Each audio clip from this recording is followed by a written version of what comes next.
Seti, Comandante de Tantui, King Charles Kuforak, Fuatu de Toma.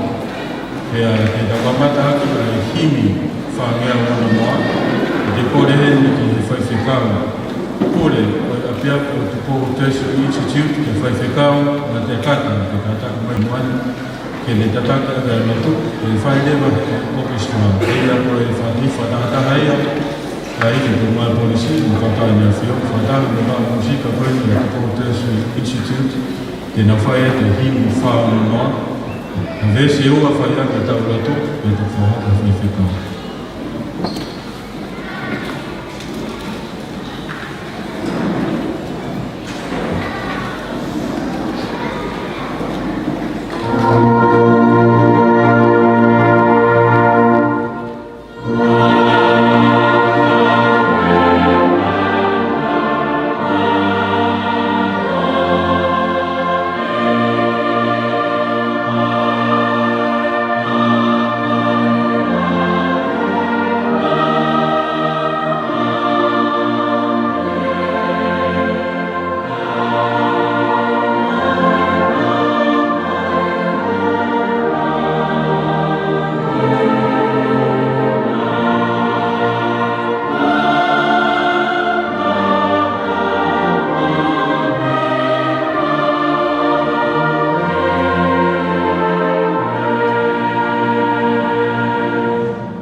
Pai whamaro la ino au ati o angatanga. Pai no whamaro i a tāru ni a mahu. Pai no whamaro o uberi pai kau kaua. Pai no whamaro o tāru ni a ni whamaro. Pai no whamaro a te leo i tāru ki te. Pai no whamaro a te leo i ka api. Pai no whamaro a te nakwa whangongo me haka. Pai no whamaro a te mini muni. Pai no whamaro a te simpale paki. Pai no whamaro a te simpale tatani. I longa hamea o whanau. Ki ne whai a whamaro o ia. Hallelujah. Ki ta roto. Tua mafu. Ko koe ia e o tua i mesi. Te a whahihi mai e whorofora. Ke maukuraha, e langlang, a whulau, a ke musika, a ke haape, a ke niniha, a ke maule o, koe hi, ke koe musika, ke muhiwa, koe lea ia a koe anga o. Ke a maulotu e ke whakaape, ai lau maali e maungo me hawhiona, ke hifo mai o kau i ke kau. Taki kotoa pe i e omo kotu ngāo e peana, kotu ngāo e tau malu i aine a whio, kau maa kotu ngāo e polisi. Kau maa aina kau ngāo e, ngā whingāo a hanga tonu ke musika. I hei whoki ki take programa musika, kau maa ai kau ako ma kau hiwa e a te ako te siari kuku. Koe ngāo e whataha, koe koe loia o ta whiona. Ki kau ngāo ka mai whana waka. Ki nāu tolu kotoa pē, ki nāu whao, ai ngahi hiwani, ai nāu whatonu lea mai, ki ngahi musika, mau amanaki, mau whanongu ki ai. Mau roto e kau e te mātou whanongo, ki mau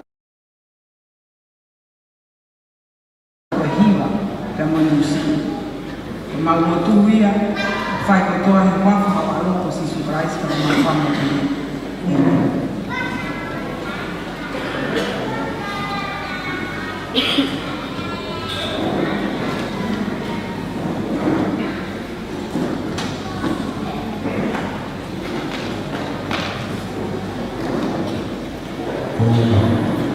Ko ringi whata, e awa toa i roto rotonga. Whata kuini e nea whio, ko tūre ki tonga. Whata kuini ko hene kuini na naskoto. Whata kuini ki aula mata toa, ha mata kuri. Whata kuini ki whai whikaua, kore ake. O e Tupo Tesu Institute. Whai whikaua ki Matea Kata, o haa loto. Pea te whatapu ki he mātua me whanau, o te he ki kai mātua peo ka lonu, i horo e a piaku ku chalo te e whiawhini a whā, o Disema pas mātai whentu. Tau whawhetai ki a tua ko tau tamai, ko e whakolo e aha koe ni, ko e he polo mea koe e whai tāma, ko mea koe ni e takata, ko o tua te ne toki ma whamama whai. Tau pēa e aha koe ni, e palai ni e nā e mani ki whai i horo koe i he square, ki se seo square, pēa i he alatama ki anatama, nā e pau peke e whi kaloa. Kaore he polani koe ni a pini, whai kore mai ki he pure, ki whai whikawa sinatu sa mate, ka whai ngā maari e ngā ka kore mai uha na tūra o whatatau ki he whamatanga ea, e mau ki whahoko e mai e pōni, faz kamalo ki Kuriako ki Reverend Usnate Sabat ma atiuta atiuta la hei finambaka ni polisi i he tari ki lava ki whawhainga mai e hoi horo e konsenti koe ni ki kōni honga koe ngā ki whawhutu ngā reo ki whai koe. Koe kōni koe konsenti kōni koe konsenti ia whamanat koe ahu koe ni. Ahu koe ni mawenga ki tongani koe ahu alo e tau tuki ki King Charles ki kore waka. Koe ngā koe whuatu ia lau ki tongahu na whaataka e tau pureanga ki ahu koe ni. Koe ngā ka pamata pēa leo ko whufuka ni whai he kautawa nea whio. Pēa whoki ki March for Jesus na te wakwai a honu. Ka runga koe tuka ea e ni kai ko whakahoko. Pēa e whiawhini tau kātau mai ki hoa pēa kukun sālote e whahau koe kātau koe ni. Tau kātoanga, a whiwhia, e alo ko tau tūna. E whiawhi, e whai mea mai pē ki he Stacey, i heni a hiwa koia ai Tupo Tesu Institute, e a pē whoki ki mua ki hiwhi ka kai nā whio, e mo iwi koia ko mai polisi. I he whotutu ngā ngani, e whotutu he i tau, kuka te alo whira keta, e ngā ngani me he hina koia ko a polisi.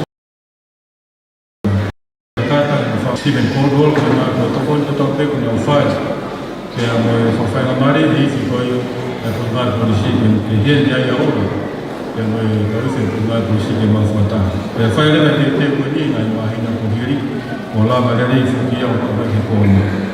Ko whai whamaro e kōna koe ngā mi tau peku whai o pau kia ngā whanamore. Ko pau kia i o ngā hisu.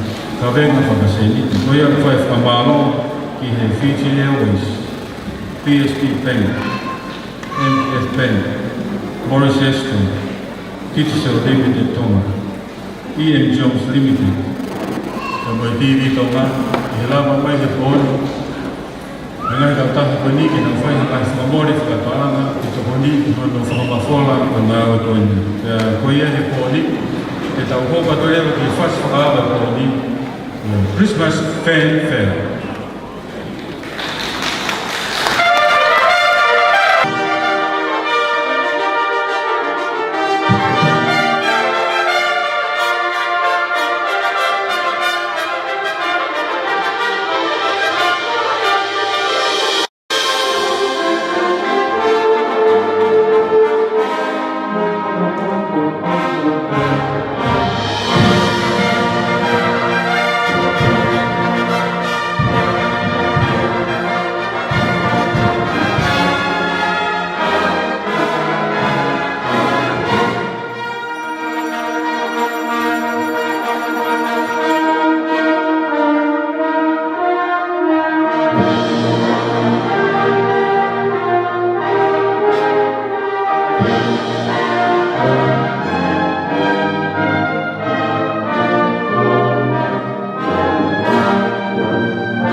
the first one is